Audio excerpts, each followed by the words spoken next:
안녕하세요. 자팍다식 채널입니다. 오늘은 처형의 역사, 기요틴과 전기의자, 그리고 죽음의 품위라는 제목의 영상 보내드리겠습니다. 구독과 좋아요 부탁드립니다. 감사합니다. 고대 중국에서는 죄인을 잔인하게 처형했습니다. 능지처참은 죄인에게 최대한의 고통을 주면서 천천히 죽이는 형벌이었습니다. 능지처참의 뜻은 언덕을 천천히 올라가듯 죽인다라는 뜻입니다. 팔, 다리, 어깨, 허벅지 등을 차례차례 잘라내면서 고통을 준 다음 목을 베거나 심장을 찔러 죽였습니다.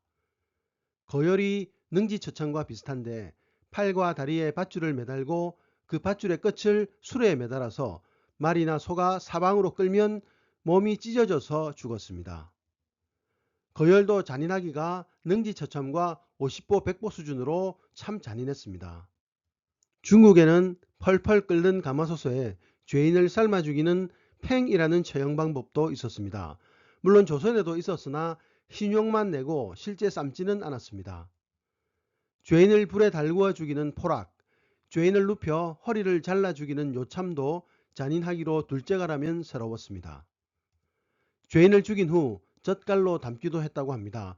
이게 사실이라면 사실 상상만으로도 몸서리가 쳐집니다.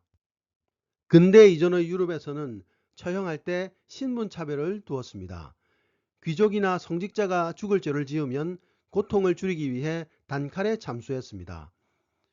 그러나 피지배 계급의 처형 방법은 달랐습니다. 불에 태워 죽이는 화형이 흔했습니다.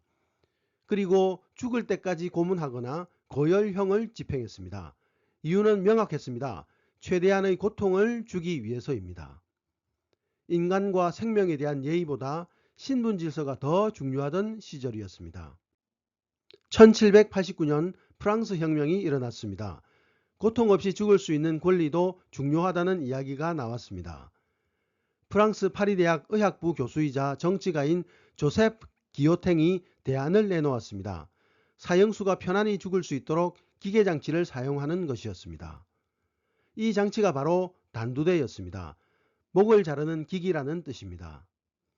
단두대는 기요탱 교수의 이름을 따서 기요틴이라 불렀습니다. 단지 가장 먼저 단두대의 필요성을 주장했다고 그 교수의 이름이 장치의 이름이 되었던 것입니다. 1792년 4월 25일 기요틴으로 처음 사형을 집행했습니다. 사형수는 강도 살인범이었는데 당시 처형 현장을 목격한 의사는 사형수가 고통을 느끼지 않았다라고 정언했습니다. 하지만 실제로 그랬는지는 아무도 모릅니다. 두개골에 충격을 주지 못했기 때문에 사형수가 큰 고통을 느낄 수 있다는 비판도 나왔습니다.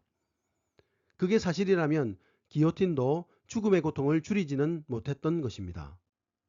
기요틴은 이후 맹활약을 했습니다. 루이 16세, 마리 앙뚜와네트를 비롯한 수많은 사람들이 기요틴에서 생을 마감했습니다. 연일 처형 파티가 열렸고 이 때문에 기요틴은 프랑스 혁명기의 공포정치의 상징으로 여겨졌습니다. 그 공포정치를 이끌던 로베스피에르마저도 기요틴에서 처형당했습니다. 1977년 프랑스는 기요틴 사용을 중단했고 1981년에 사형 제도를 폐지했습니다. 미국에서는 사형에 전기의자를 사용했습니다.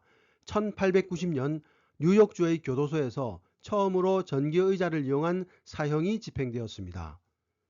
사형수를 의자에 앉히고 전극을 몸에 부착하여 고압의 전류를 보내면 2분여 만에 사형수는 죽었습니다. 그 2분이라는 시간은 사형수에게는 참으로 끔찍한 고통의 시간이었을 것입니다. 현재는 미국도 이런 방식으로 처형하지 않습니다. 전기의자는 기업가들의 이윤 추구와 경쟁이라는 자본주의적 탐욕이 낳은 처형장치였습니다.